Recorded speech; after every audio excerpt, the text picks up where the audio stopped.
Iran is bombing people again.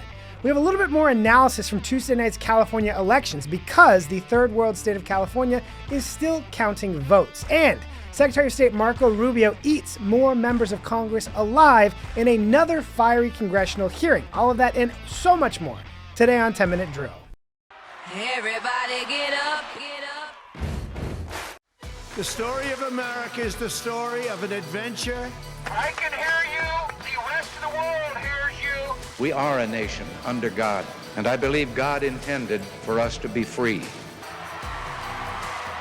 Yesterday, Iran got back to their old tricks of trying to bomb people. This time, it was Kuwait and Bahrain. Hey guys, good morning. Overnight, Iran attacked Kuwait and Bahrain with missiles and drones. At least one person was killed and more than 60 wounded, in addition to significant damage caused to the international airport in Kuwait. There were also reports that Iran tried to attack the United States personnel with drones. This from CENTCOM. U.S. partner forces defend against aggressive Iranian behavior. No U.S. personnel were harmed. CENTCOM forces remain vigilant and ready to defend against unwarranted Iranian aggression during the ongoing ceasefire. Unwarranted Iranian aggression during the ongoing ceasefire. Now, if that phrase is a little bit confusing to you, you're not alone because this is the ceasefire where nobody really ever ceased firing. And that's been a challenge for President Trump to explain around the world, particularly as these Gulf countries have been attacked by Iran. And we've tried to say, actually, this doesn't meet the threshold of violating the ceasefire, even though in a lot of cases it feels like it does. And President Trump was asked specifically about this yesterday. And here's what he said. So how do you define ceasefire? Pretty much the way it is. It's a different part of the world. You know, I'd say in that part of the world, ceasefire is when you're shooting in a more moderate manner. Yesterday, we talked about the immediate election results in California. Now, I should again say immediate election results are a bit of a misnomer in California because the third world state of California can take weeks to count election results. But as we reported, it looked pretty clearly like the governor's race was headed to a runoff between Steve Hilton and Javier Becerra, and the LA mayor's race was heading to a runoff between Karen Bass, or as she's sometimes referred to as Karen Basura, and Spencer Pratt. And so we wanted to give just a tiny bit more analysis of where these things stand. We've talked about the fact here that virtually none of the Biden administration employees that served with Becerra wanted to endorse him. On the contrary, many of them came out and specifically said he is not qualified for this job. But the reason that he is the top Democrat going into this runoff is in part through process of elimination, when people like Eric Swalwell, who may have even been worse for the job but also happened to be caught as a pervert, was essentially eliminated. But then you also have Katie Porter, who we want to say a fond farewell to because she has given us so much great content here at 10-Minute Drill to work with. Get out of my shot. 60% of the vote. So you don't I think feel like this is unnecessarily argumentative. What is your question? Well, to those voters. Okay, so you... I don't want to keep doing this. I'm going to call it. Okay. Thank you.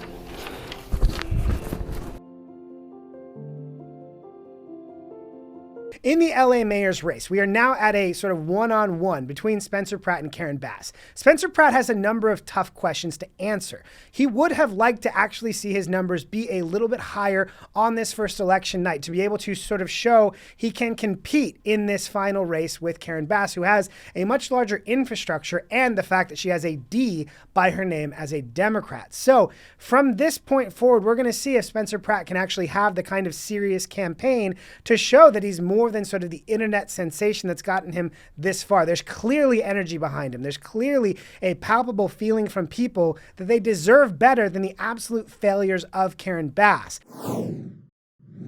So again, forgive us for doing a similar segment 2 days in a row, but we need to go back to Secretary Rubio, who was on Capitol Hill yesterday for his second of 2 days of congressional oversight hearings. Now, this set of hearings yesterday was in the U.S. House of Representatives. And for those of you who know me well know, I don't hold that place in the highest regard. I think in many cases it would serve our country better if it was a parking lot, an open gym space, maybe a storage facility for people who work on the Senate side. I don't know, but the hearing yesterday really validated all of my opinions on this. Let me tell you the reason why Rubio, food wasn't going in there is because the condos were being hijacked by Hamas. I reclaim my time because propaganda ain't going to work with me. Well, it isn't going to work with me either, and what you're saying is propaganda. Now, that phrase, reclaiming my time, you're going to hear in all of these videos. And it is one of my greatest pet peeves in the world because at some point in the last 10 years, Democrat women decided that this phrase, reclaiming my time, was their sort of new fight song. It's their way of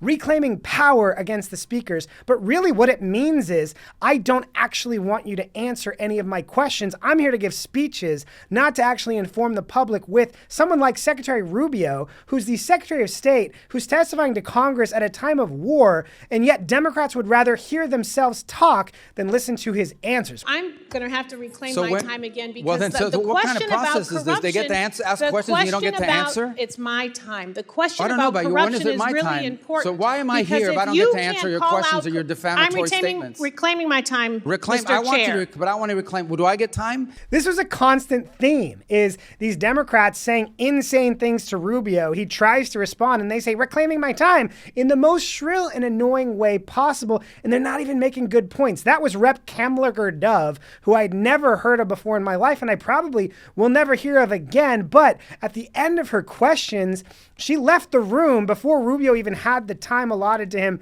to respond, which again is just a reminder that these people are theater kids giving speeches who have no interest in actually doing their jobs. But here's another one that really stuck out to me. You can't say that the president lost the 2020 election, just like you won't admit President Trump is losing this reckless war of choice, and just like you couldn't admit that the shoes the president bought you were too big. I don't know what shoes she's talking about. What is she talking about?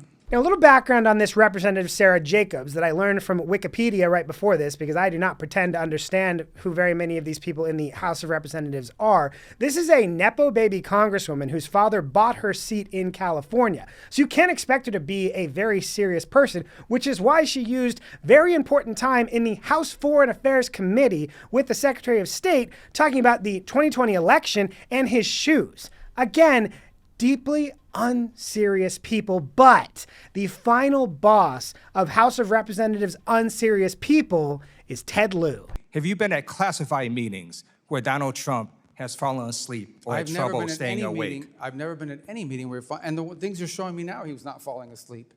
And so, I think so it's you're lying that I'm again. The Foreign Affairs You're lying Committee of the consistently United States House of Representatives to asking Congress questions about sleep. Now, Ted Lieu is arguing based on a media photo that he saw of President Trump looking down in a meeting that the president's falling asleep in meetings, and Secretary Rubio is saying, I was sitting next to him. I know he wasn't asleep, blah, blah, blah. But Ted Lieu needs to sort of make some video content here for him to push on social media, which of course he did. Take a look at that. On that same topic of Democrats being sort of irksome, irritating, and unpopular, Harry Enton has another polling nugget that I think really illustrates where we are right now in the political world. Normally at this time in a midterm cycle, the party in power is really sweating what's going to come in November because that's just how history has always worked. America has a sort of short-term relationship fixation with parties in power, and normally the other party wins. But one thing Republicans are feeling pretty good about right now is the fact that Democrats have one of their lowest approval ratings in history. One thing that's driving that is Democrats' feelings about their own party. It right here. I mean, Democrats' net approval of congressional Democrats. Look at this. In October of 2025, right during that shutdown, that first shutdown, plus 22 points on the net approval rating. So Democrats, okay, fairly satisfied with Democrats in Congress. Today, though, look at that. That is an over 30-point drop, a decline right into the ocean right there, minus 9 points. And I will note, it had never been negative. Democrats had always had a positive net approval rating of their own party in Congress, in every Congress before this one. It is not surprising that you see so many Democrats wanting their party to move to the center when they look at who's on the rise in their party right now. This is the Zohran Mamdani moment. When you look at candidates around the country, whether it's Graham Plattner, who is campaigning with Bernie Sanders, whether it is Abdul Al-Sayed, another person who's a Bernie acolyte, Zohran, that Democrat socialist sort of group of Democrats is on the rise right now. They're winning primaries, they're beating incumbents and moderate Democrats, and Democrats at home are looking at this saying, this primary structure that incentivizes radicalism doesn't represent me. But for Democrats, it is only going to get worse before it gets better, because if you look at the initial 2028 jostling, it's already a race to the left. You have people like Ro Khanna, who somehow, because this is a town where no one has any self-awareness whatsoever, thinks he might run for president. He has said it is a deal breaker for any Democrat running in the primary to have voted for the Laken-Riley Act, which is a bill that forces the deportation of violent criminal illegal immigrants. So just like in 2020, how Democrats campaigned on taxpayer-funded sex change surgery for detained illegal immigrants, you have people like Ro Khanna and that Zoran wing already setting these litmus tests that are going to force Democrats further and further to the left and farther and farther away from their own base, as this poll shows. Because it's a nice, fun Thursday, we wanted to take a quick minute and thank people for their reviews, particularly those 5-star reviews or reviews that come with a little bit of feedback. First, from Apple Podcasts. This is from SSL316. 5-star review, great show. New listener, really enjoy the show. Love that so much news can be packed into 10 minutes. This from Papa M. Great 10 minutes, great podcast. Matt packs in the facts in a short amount of time. Over on YouTube, Joe Rainier, 5559. Love your content, dude. Keep on rocking, my friend. From Torny Henschel, I'm looking forward to this week's updates. Thanks for what you do and the way you do it. Thank you guys for this feedback. We appreciate it. Please, when you have a second, log in, give us that 5-star rating and review. Let us know what you'd like to hear more of. We always appreciate that. And as you can tell, we try and actually follow that feedback. For our You Can't Make It Up segment today, at the risk of overwhelming you with hearing content, I wanted to highlight an exchange between Treasury Secretary Scott Bessent and Oregon Senator Ron Wyden. Now, one thing that you have seen throughout these hearings in this administration is the fact that every Democrat sees a hearing as an opportunity to create viral content. And so they come in with prepared lines and they want to try and get a good takedown that might get picked up on MS Now or some left-wing podcast, things like that. Well, the Trump administration officials have also been preparing themselves, and I've never seen before cabinet secretaries come before Congress prepared with opposition research of their own. But Secretary Bessent responded to some initial attacks from Wyden with this. Senator Wyden has mendaciously slandered the Treasury building in an attempt to cover up his son having an investment meeting with Jeffrey Epstein to ask for funding. Thank you. Yikes. Now, Senator Wyden himself had a little prepared scripted response to it, and Secretary Bessent also chewed that up and spit it out. Nobody is interested in the ramblings of a capo in the most corrupt regime in American history.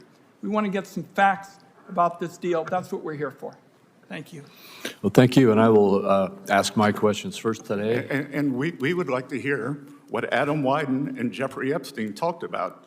Your son's largest investment position was Rick's Cabaret. So did your son and Jeffrey Epstein talk about pole dancing as he begged him for money using your limited credibility? Now, the most important of this exchange is what happens right after this. The chairman of the committee, Mike Crapo, a really, really good guy, a Republican, whispers to Ron Wyden, you can hear it in this video, do you want to respond to that or do you want to proceed? Should I just proceed? I'm going to proceed with my questions. Wyden knew that he had enough and then he bit off more than he could chew. But once again, this is a reminder to Democrats. These hearings exist so that you can get questions and answers to help the American people, not so you can just create more lecturing video content that people have already had enough of. That is all the time we have for today. Thank you for joining us for another great week of 10-Minute Drill. Please like, subscribe, leave us a review, leave us a rating, tell your friends, and have a great weekend.